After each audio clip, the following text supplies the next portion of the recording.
is going to be about developing a color palette from an image in Illustrator. I'm going to start with a new document.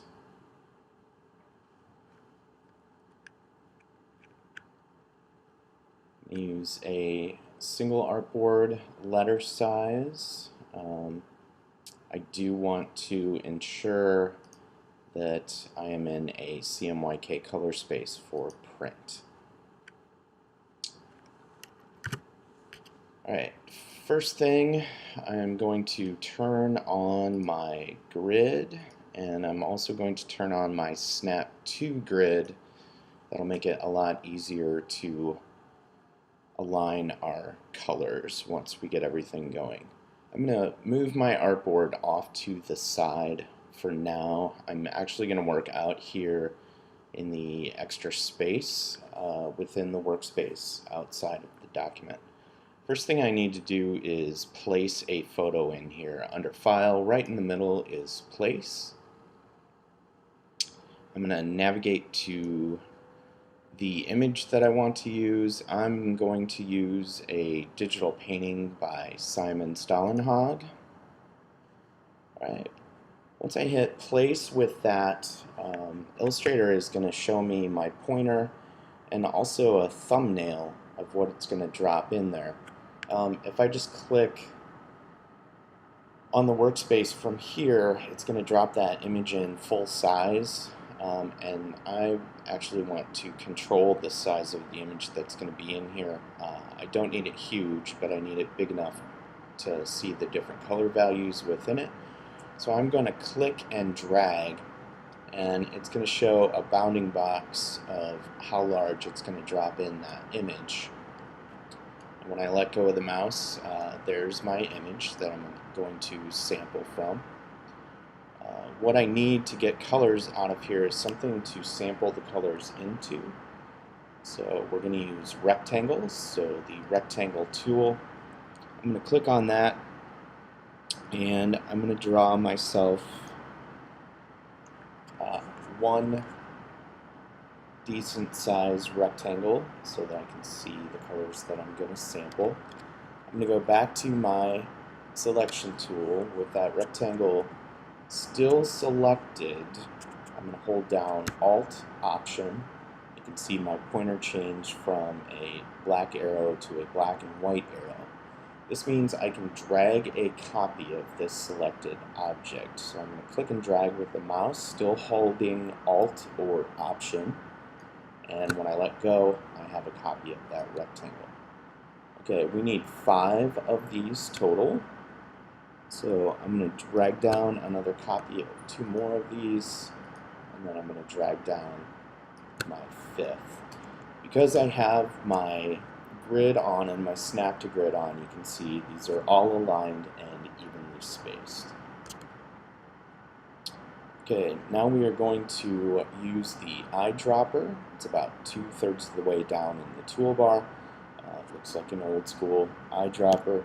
The keyboard shortcut is I, as in the letter I. First, however, we need the selection tool, which is the black arrow at the very top of the toolbar. The keyboard shortcut is V. Okay, so I'm going to select my first rectangle. You can tell it's selected by the blue bounding box. Then I'm going to go back to my eyedropper tool by pressing I on the keyboard. Now what I'm going to do is hover over an area that has a color value that I want to sample from this photo. I'm going to click here on this yellowish raincoat, and I'm actually going to just kind of walk around a little bit until I see the value that I'm looking for in that rectangle. That looks pretty good for a starting point. I'm going to go back to my selection tool by pressing V on the keyboard. I'm going to select the second rectangle, go back to the eyedropper tool, and move to another value that I want to sample from this image. I'm a huge fan of that burnt orange, so I'm going to go with that. I'm going to move on to the third rectangle, pressing V on the keyboard to get back to the selection tool, clicking on the rectangle to select it, pressing I on the keyboard to go back to the eyedropper. Let's see if we can get some of this tealy green out of the jacket. At this point, if you're really not seeing exactly what you want in the photo, sampling colors out, what you can do is, I'm going to click on the magnifying glass at the bottom of the toolbar. I'm going to drag a box right around this boy's coat, and I'm going to press I on the keyboard to go back to the eyedropper. And then I'm just going to scroll down to where my rectangles are and take a look at the color that I found. I'm going to say that's pretty good. I'm going to zoom back out by hitting Control minus so I can see everything again. And then I'm going to move on to my next rectangle. Let's see if we can get a kind of medium blue out of the sky here. And then for my last color that I'm going to sample, let me see if I can get a little green out of this landscape here. Okay, that's a pretty decent representation of the range of values within that. If you wanted to, you could select all of those rectangles that have the sampled colors, press Alt, Option, drag a second set of those rectangles over, and repeat the process until out of that total you have 5 values that you feel you want to start with for your image. I'm going to go ahead and grab this copy and bring it over to my document so I can start setting up my first palette here. I'm going to go to View, Fit Artboard in Window.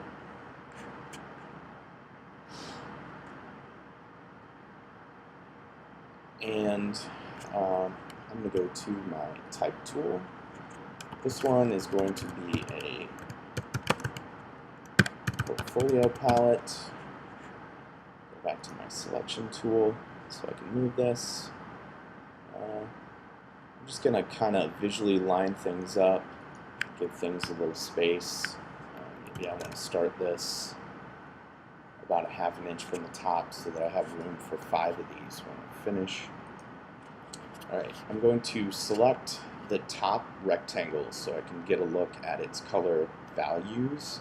And I'm going to open my color palette at the top of my palette's toolbar.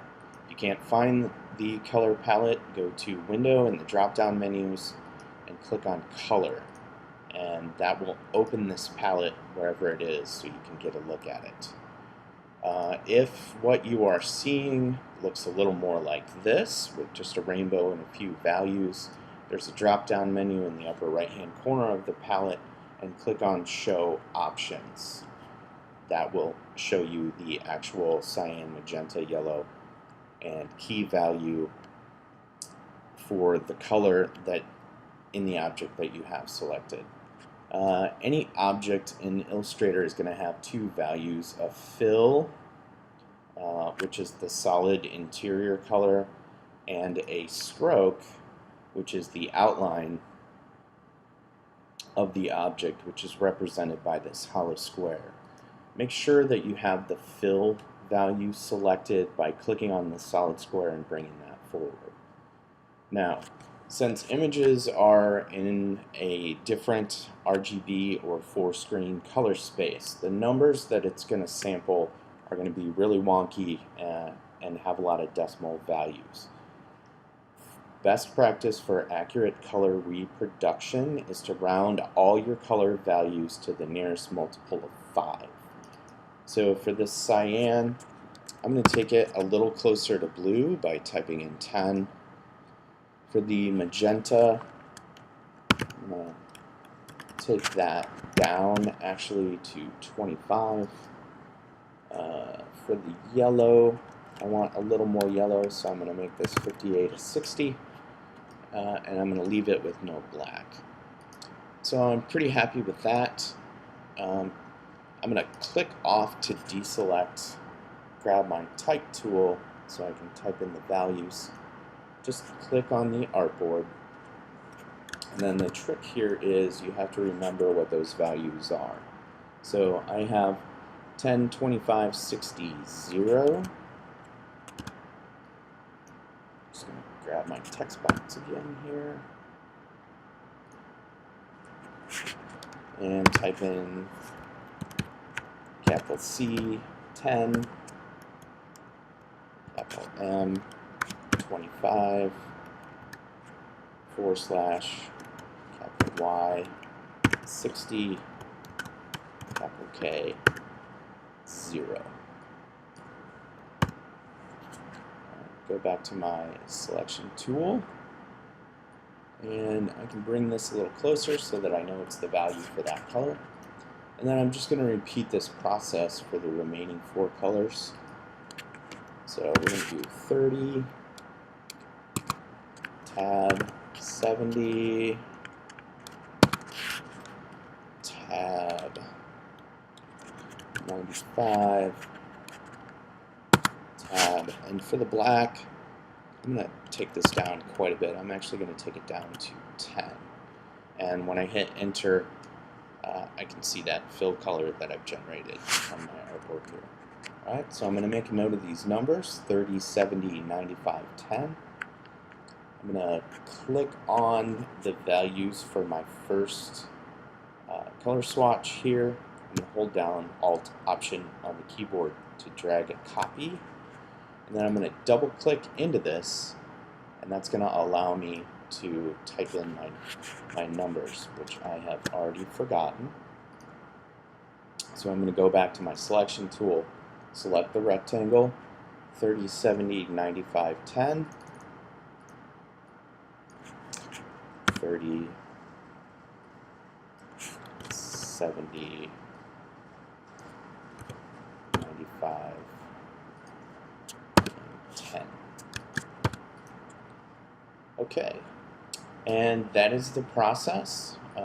Once I finish out my first palette, I can drag a selection with the black arrow selection tool around the entire thing, hover over it, hold Alt Option, and drag a copy down below. Everything's still lined up. I can delete the photo that I used, place a new photo in here by going to File, Place, right in the middle, importing a new photo, and repeating the process. More than likely, 4 to 6 projects that you're going to generate palettes for. That should take up your first sheet. And then once you have that done, and I'm going to make this look like I actually did 4, just by dragging copies here, because there are there are actually only 3 more to add per the assignment. And what I'm going to do now is copy this whole page so that I can generate a second page to work with from my original palette. So with nothing selected on the artboard, I'm going to click on Document Setup in the middle of the main taskbar up top. And then in that Setup dialog box, I'm going to click on Edit Artboards in the upper right-hand corner. I'm going to slide my original artboard to the left a little bit to make some space for myself. And then as soon as the whirling beach ball of death stops spinning, I'm going to hold down Alt Option and drag a copy of this entire artboard over to the right. I'm going to use my arrow keys to line it up just a little bit. You can see that copied my original artboard and all the objects on it. I'll go back to the selection tool, and that gets me out of document setup mode. And now what I can do is move on to my remaining 3 palettes. There's a unified, a neutral, and a brand palette that will be generated. I can delete this last one at the bottom because I don't need it. And then I can just start sampling from what's over here at the left. I know right now all the colors look the same, but I can start changing and sampling and generating the palettes that I want. If I want to, for these, since I have plenty of room, I can space these out a little farther so that they're easier to look at. Okay, and that is the process for sampling from an image and setting up your color palettes. Don't forget to adjust down the numbers to the nearest 5. Using the document grid and snap to grid, it's easy to arrange, layout, and organize these palettes so that they make sense. When you finish, do a file save as. This is going to be a 2 palettes. Make sure that you save a native Illustrator file so that you have these available when you start on your branding and are doing your portfolio work to sample from, and also to bring into InDesign so that you have them available when you're setting up your final book. So I'm going to go ahead and save the Illustrator version of this.